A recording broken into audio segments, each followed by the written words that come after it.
Good evening, Western Standard viewers. I'm Nigel Hannaford, and welcome to the Hannaford Show. With me today is David Leis.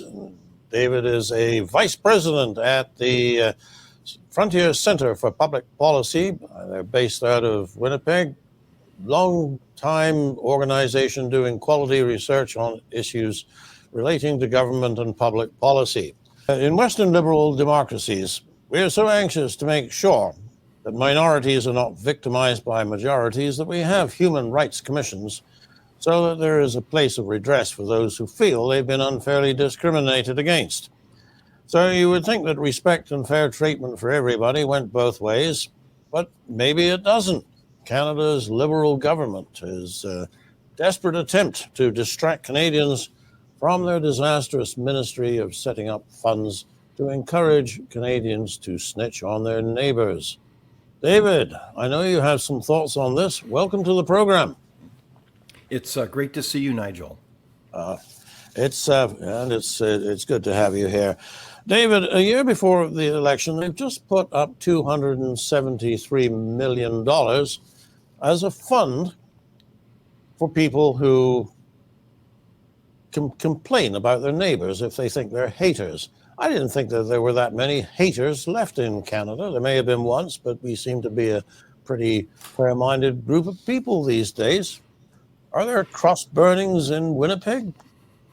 You know, not that I'm aware of. I do know that there are hate-filled acts going on in this country, but I dare to say not in the same way that this government wants to portray and announce the issues of hate across this country. So it's a very dark day for our country, quite frankly, as they set up what I believe is a mechanism, a tool, even a weapon to basically hold up a particular narrative of hate. I would say really through kind of a Marxist lens, where it's about identity politics. It's about identifying groups that are part of your constituency and mobilizing them so that they can actually fine, penalize, and put in jail those that disagree with them.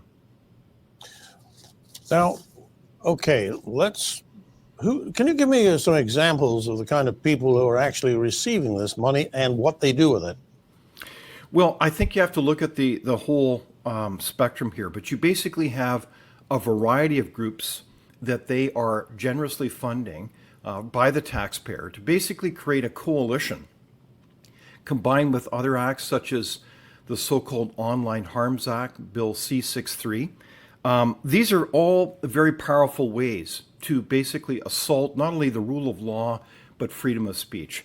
And they're funding it through a number of groups, one of which is, of course, the Anti-Race Foundation, the Race Relations Foundation of Canada.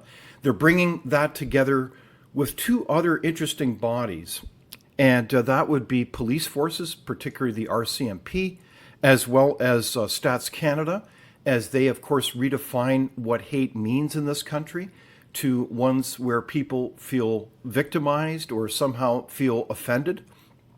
So I think these are huge red flags. As this story unfolds, this is a dark day for this country as we look at how this government is funding and facilitating, in my humble opinion, a policy initiative that's really about upholding their narrative and systematically narrowing down the sense of freedom of speech and, of course, changing the rule and application of law. So who are the people? Like, can you name the kinds of people who are actually running afoul of this new legislation and the grants that support these little self-appointed militia groups? I guess militia is not a particularly good word, but little groups. We can find the haters for you. Just give us the money, and they put in their application to Heritage Canada, and they get $150,000 and start or more. And start producing reports. So who are they reporting on? I don't know that there are that many Aryan nations compounds left to go report on. Well, it's a very good question, Nigel. I think what you have is kind of the usual suspects in the sense that you have a coalition of groups that do uphold the narrative that our country, Canada, is a hopelessly systematically racist nation, that we need to identify people on their tribe based on their skin color or their sexual orientation. And what is interesting is that they seem to be going about this in phases. So they're identifying a variety of partners that, or sorry, pardon me, they're identifying a variety of parties that offend their sensibilities around key narratives. So, for example, you have the so-called residential school denialists. You have parties that dare to disagree that somehow residential schools were not simply akin to Nazi death camps, and there were a myriad of mass graves. And as we know, that there has not been evidence to suggest that there are mass graves. And so I think you have something more profound going on as well. You have an effort really to take on anyone that would question this so-called diversity, equity, and inclusion narrative. And that as you know, is very much based on a Marxist cultural ideology, where there's a endless drumbeat of oppressor versus the oppressed. And in this case, anyone who would dare question that narrative then is going to be positioned to be able to be sought after, complained about, through a very interesting process. It's probably my sense is that they're not going to be going after people through the regular court system, but rather through human rights tribunals. And of course, we know that the application of the law then is not the same as our larger court system. So it's really been it's a kind of a typical playbook that we see through human history of totalitarian regimes demonizing their ideological opponents, separating them out, and then eventually persecuting them in the form of legal action or public humiliation, and basically weaponizing the law against your ideological opponent. Yeah, but David, what you're describing is the kind of thing that happened in the French Revolution or in the Russian Revolution or in Nazi Germany. Surely you're not proposing that the government of Canada is using the same kind of techniques as these very admittedly authoritarian and cruel regimes. Well, quite frankly, I am. I believe that from a policy historical point of view, it's the same playbook to basically demonize and villainize a party. So when they talk about an anti-hate initiative, the irony is that this is not about anti-hate. It's actually about creating hate and resentment towards those who are truth seekers, who one of the incredible strengths of our country and our Anglo-Saxon tradition is one of truth seeking. Now, we're not the only parties in the world that have that tradition, but we're one of the few. And this ability to find truth is an extraordinary strength. And in order to do that, we need freedom of speech. We need to be able to have vigorous discussions and debates about what really is the evidence regarding an issue. But in that spirit, though, these people are totally foreign to that assumption. And I think if they were not, they would actually be emphasizing in this recent announcement, a so-called anti-hate initiative, great care and attention to the importance of facts and evidence and rule of law and healthy discussion. They seek to undermine healthy discussion that has allowed us to be a successful, free, and democratic society. Now, we talk about hate, and we have, I think most people, when they hear the word hate, have a certain image in mind. I mean, I've referred to Aryan nations, cross burnings, and things like that. I actually went onto the website of one of these organizations that's received more than $600,000 in federal funding to report on hate in their community.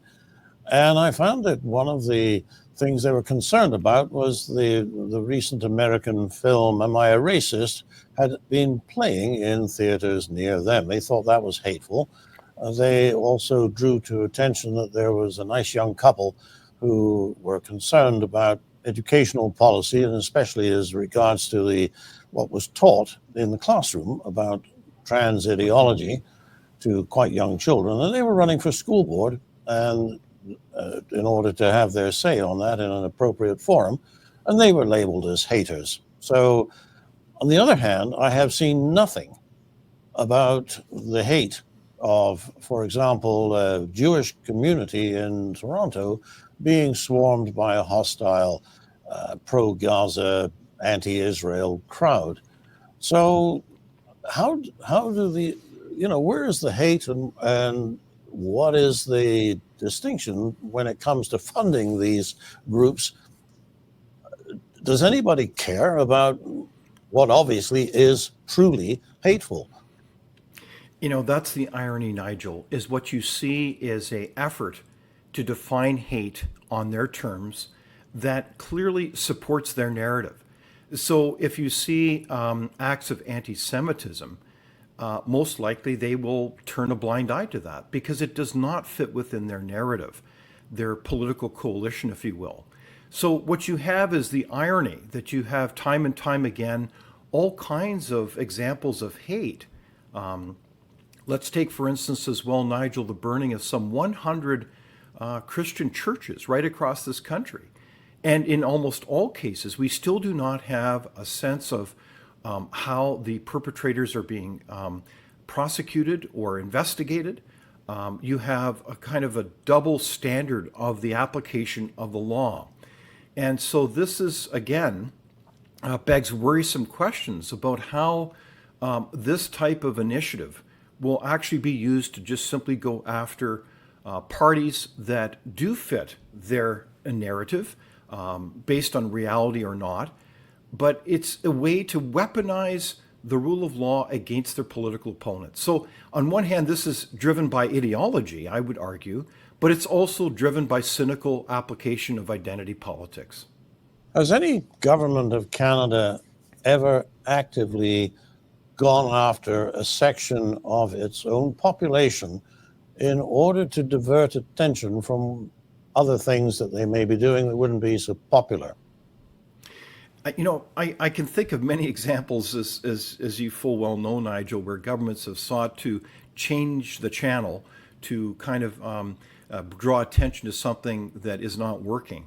But not in this regard. I think this is a very concerning development in our society. Canadians are drawn together in unity based on the principle that we are citizens of this great country, not because of the color of our skin or our sexual orientation, but because of our shared commitment to principles that allow for the rights and freedoms of individuals and our constitutional tradition. And so this is a great deviation from that. I mean, this is a very disturbing, dark day for our country when we make announcements and fund hundreds of millions of dollars towards this entirely alien tradition of the rule of law and freedom of speech. I don't want to belabor the point because I think you've made it very well several times already, but we really are looking at something new, that this is not the Liberal Party that we used to know. I mean, many of us had our differences with the Liberal Party as it operated under Paul Martin, Jean Chrétien, and back to Pierre Trudeau. But this kind of assault on free speech that you are describing, in which the government funds are actually given to people to be snitches, to actually go out and to find what they think is hateful, and of course to then discover that what they think is hateful is, to most people, probably a reasonable discussion on a point of principle, and not actually hate at all in the conventional system. And yet, when you do find real hate going on, and we're using the example of the invasion of Jewish neighborhoods in Toronto by hostile crowds, good Lord! I mean, if that was a group of skinheads invading the same neighborhoods, there probably would be instant action. But because it's a pro-Gaza crowd, not much happens. I don't think anything happens. So as I said, I'm belaboring the point because I think there really is something new and different that has come up in the 9 years of the tenure by this government. Do you think I'm putting it too strongly? No, not at all. In fact, I would say it has a significant history going back, and certainly the world of academia, of so-called grievance studies, that all see the world through this world of oppressor versus the oppressed. And now finally, this is coming into full public force and visibility now. And that's something new now. I would frankly never believe we would see the day, Nigel, as someone who's observed this and studied this for decades, really, that we would see a day where grievance studies like this would somehow have any credible following as a public policy maker. This is something new, and this is very disturbing. But it is not new in the context of totalitarian regimes in history, whether it's Maoist China, whether it's the Soviet Union. These are very important lessons to pay attention to. And again, it's the same type of methodology where there's a demonization of different parties who dare to disagree with the narrative that different persons in power wish to uphold and manipulate. And then it's the separation and ultimately the persecution in its different forms.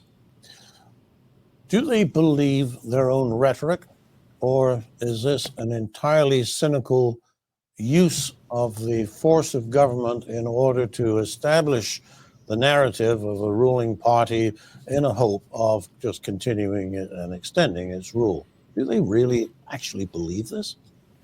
It's a brilliant question, Nigel. I think we all wonder this regularly, but I think it's both. I think you have parties who really do believe that Canada is irredeemably racist systematically, and that it is a country filled with, quote, white supremacists and all the rest, which of course we all know it isn't. Canada is filled with people who are unified and proud of their history. They don't believe it's perfect, but they do know that racism has no place in our country. But what we see also is the application of cynical power politics. And I think that this is a situation where you have announcements being made that appears to be credible public policy, when in fact, I would argue that it isn't. It's self-serving, and it's been serving towards a particular set of special interests who want to do the proxy or the bidding as third parties on behalf of the government who wishes to promote this type of narrative. Why? I think all in terms of a run-up to an election where a lot of the policies that they pursued, and I think you've alluded to this, Nigel, are not sadly working. I mean, they are destroying Canadian standard of living. Our affordability is worsening. There's a sense that our country is indeed broken. And why is that? Because we pursued policies that many, including ourselves at Frontier, have cautioned many, many times have never worked. So I think this is the time where they want to change the channel, but do in a way that reinvigorates their activist base and creates a renewed network to go after their political opponents. Here at the Western Standard, we have actually been talking about this for a couple of years. But how is the rest of the media handling this story, to your observation? Well, I think generally poorly. I think this is the other story, is that, it's a bit like the analogy of going into a room and seeing a large elephant and only seeing one part of it, like its tail.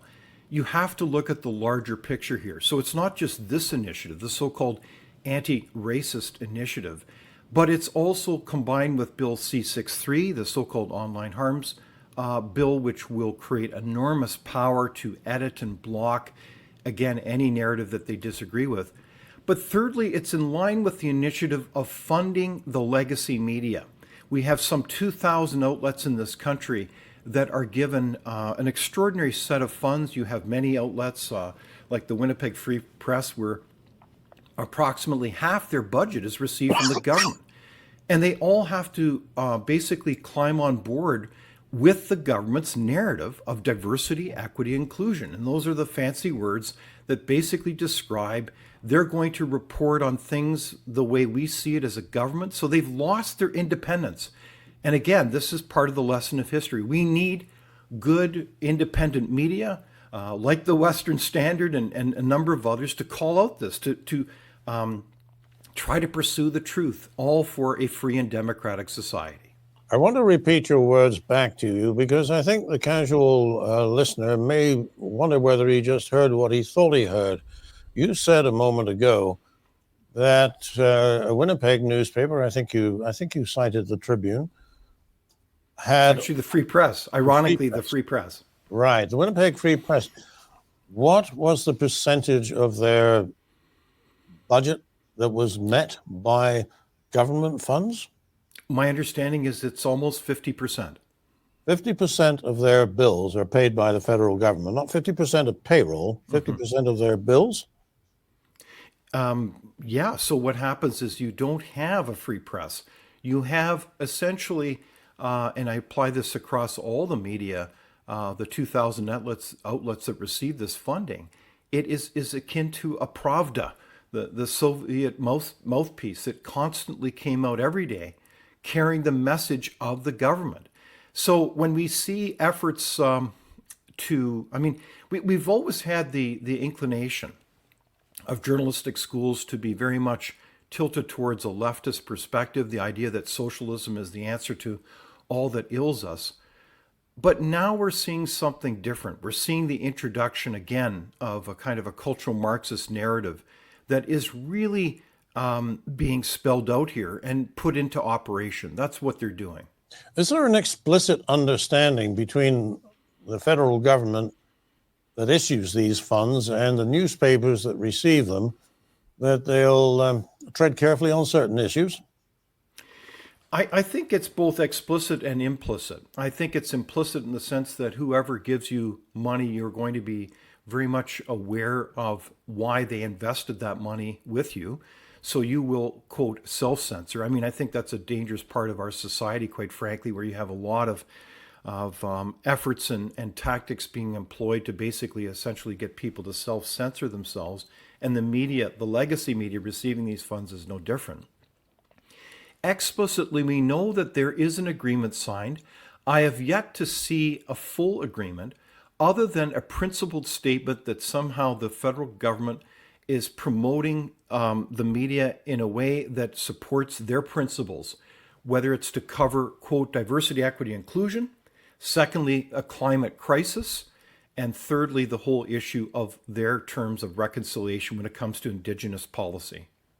So then, David, if the viewer who has just been tuning in now finds it incredible that we're here talking about a federal government program that seeks to make snitches out of citizens, to turn in people who are doing perfectly normal things like running for school board, who happen to have an anti-trans narrative or some concerns about what is being taught about that in the classroom, or who enjoy a film such as Am I a Racist, or who perhaps even just don't like the way things are done, that these people will be turned in to the government and classified as haters.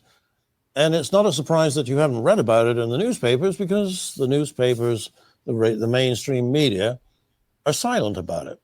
And it's only through organizations such as our own, and there are a number of other worthy warriors in this cause, through how any of this comes out. But anybody who wanted to could go onto the Heritage Canada website, and they would find a list of organizations that are very open about it, who have received money from the government under this program, and the amounts of money that they received. And now there is an extra top-up of $273 million to generate this enormous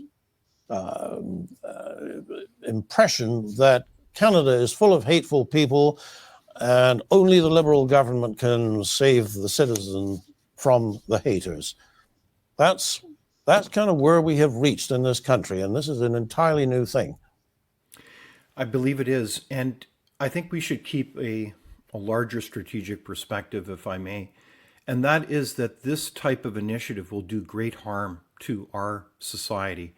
Instead of building bridges, and it's interesting, they're going to be holding a series of national workshops across across Canada as a way to train them up on so-called best practices to identify what they believe are hate, and then learn how to report them so that they can in turn be prosecuted. And I would say it's not about prosecution then. It's really going to be about persecution. And I hope I'm sincerely wrong on this, but I doubt it. So in this context, this will do enormous damage, Nigel, to the fabric of our society. So instead of building those so-called bridges, it will actually rip apart communities as we dare to have honest debate and discussion about very important issues. Not just about science, but about all kinds of issues where there are different perspectives. And one of the strengths of our Canadian society has been a tradition where we have a tolerance for each other, even though we have different perspectives, that we can agree and disagree to build this country. And in unity, we do that effort. We have been able to build an incredibly prosperous and successful nation, and all people come from all over the world so that they can take in the so-called Canadian dream. So this initiative is very disconcerting, and I believe that it is very important that citizens become informed about this initiative.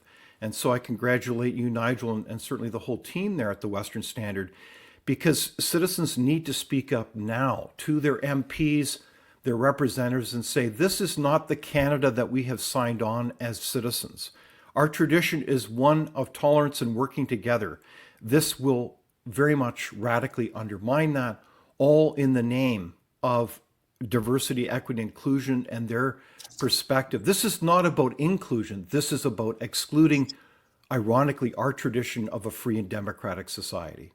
You know, unfortunately, our experience during the COVID-19 crisis suggests that there are all too many people who are quite prepared to rat out their neighbors without being paid. Add the accelerant of government funding, and this could be extremely serious. Talk to us about Bill C-63, the Online Harms Act, and how that dovetails with what we've been talking about so far.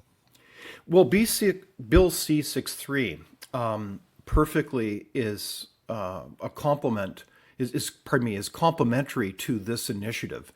Why? Because Bill C-63 provides, yet again, the larger legal basis to pursue the silencing and the blocking of any narrative that the government disagrees with.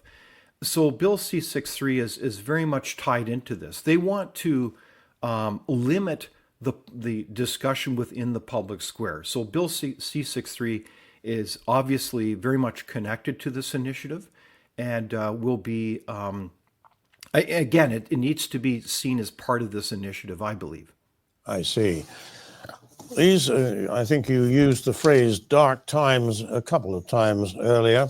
My understanding of Bill C-63 is that the government will provide funds for professional snitches, and that those people who have put things on Facebook or on Twitter and are years ago can be prosecuted for that in the future if they don't remove them, if they have the power to do that. And that it requires only an allegation from an anonymous source, and these anonymous sources will be paid to actually go to war with the people with whose opinions you don't agree. That's my understanding of, that's not the whole of Bill C-63, but I believe that that's within the legislation. Is that your understanding, David? Yes. So essentially, you can connect the dots here. This initiative should not be seen unto itself, but rather connected to Bill C-63, where parties can anonymously complain, be able to initiate all kinds of legal actions against parties that they may not even know, but are offended by. Because their opinions that are being pursued do not fit their own narrative. And so that is redefined as hate speech. This is entirely foreign to our rule of law and precedents that already exists in this country about how we see hate speech. So this is a radical departure from our traditional Canadian law. And I actually refer to this as the introduction of Marxist law, because it's pursuing particular outcomes and judgments that change social equality. I think if you speak with a number of legal analysts on this, you can see this is one of the big grand debates, quite frankly, in our law schools between a traditional, more classical liberal perspective of the law and this type of law that emphasizes equal social outcomes. So this is a very worrisome trend. And I think what you're going to see here is when they talk about these national workshops, and ironically, the workshops will be called building bridges. It's not about building bridges. It's about animating and weaponizing the law against your fellow citizens and groups that you disagree with. Do you think it'll pass? I mean, I think that's, I think it remains to be seen. I mean, this is such an outrageous initiative and set of legislation that is entirely not in keeping with the Canadian tradition of a respect for the rule of law and freedom of speech. I'm doubtful that it will be passed, but I think the difficulty is that this government is so probably desperate to remove itself out of the doldrums of negative polls that it is possible that they will. Then, of course, there'd be a period of time during which regulations would need to be written, and then an election, which, is that the salvation here, that this government loses the election and this thing just falls on the wayside? Indeed it is. But it is an important signal that this government is making to, again, its coalition of special interests who really want desperately to see this legislation so that they can go after with not just, their own suasion, but the whole rule of law behind them. And I think this is very concerning. We need more than ever healthy debates about the issues that we face as a nation. This is one of our strengths. And for me, this is this is the Rubicon. If you can refer to the ancient river in Italy where history was made with Julius Caesar passing into the Roman region. This is the Rubicon of Canadian society now. If we can't hold the line to paraphrase Tamara Leach and the whole reference that was made there during those protests in Ottawa a number of years ago, if we can't hold the line on this one, I believe our Canadian society will arc downward rather quickly, because we are undermining the ability to speak freely, to seek the truth. And as you know, there's many cases in history where people have not been able to come to grips with the truth. And it was a courageous small group of parties, a minority, if you will, that spoke up and dared to confront the powers that be, the king, the queen, whoever it was, and say, you are wrong. This is not what is happening here. So that is an enormous strength to protect, and that is our great tradition that has made this country what it is today. David, on that deeply unhappy note, we are out of time. But thank you for explaining that in such detail and with such passion. Well, thank you. It's been a pleasure to be with you. For the Western Standard, I'm Nigel Hannaford.